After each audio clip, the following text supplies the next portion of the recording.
Stormground is an arena-based, turn-based, hex-based strategy game. High fantasy and massive magic and crazy gods and all this awesome stuff. And this is something that I don't think anyone's ever really seen before in a game.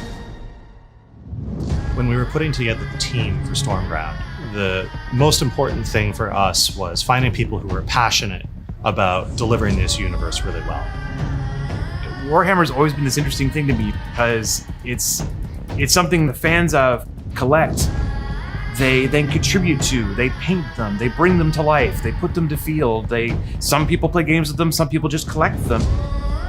They spin their own lore around it and they go to the lore, and it's super exciting because I've never gotten to work with an IP or brand like that before.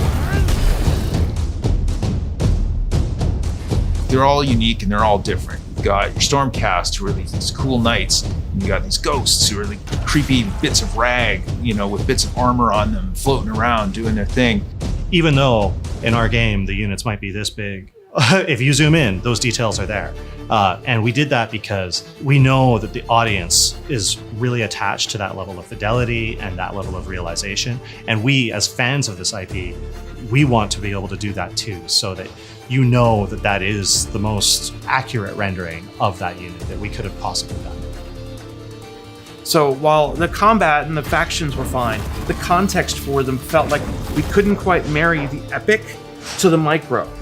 But seeing these encased battles, that was the piece it's like, oh, that's how we structure. We practically group hugged. It was really an excited moment.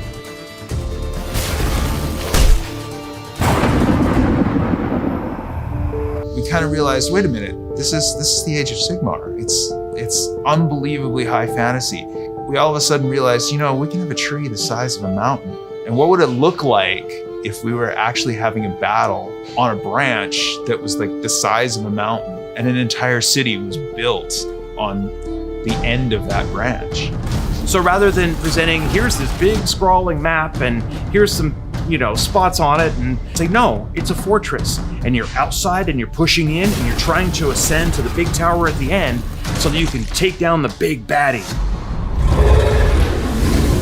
One of the first units that we wanted to try and bring to life in the most genuine way that we could was the Lord Celestin riding the Star Drake.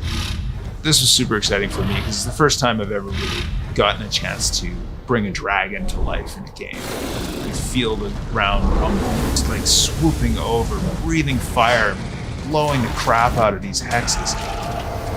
If you're new to the Warhammer universe, you're going to find a bunch of mechanics from other games that are really familiar to you. If you're familiar with Civilization's hex movement rules, you're going to see that there. And if you're familiar with how the draws work in card games for placing your units and how we spend our resources, that'll seem familiar to you. Part of our goals with this product is to take players who are interested in strategy games into the Warhammer universe and show them how beautiful it is. There's so much great lore and great characters to play with in that. Stormground is really exciting because it's the first time that we've brought the level of fidelity to the graphics and the presentation, the amount of detail, the kinds of units that we're putting on the screen, or even explored the universe that we're in, and like the kind of settings and places that we're going to. We want to create a game where people can jump in, can play, but feel like every little moment counts towards this huge narrative around it. Everything is completely over the top.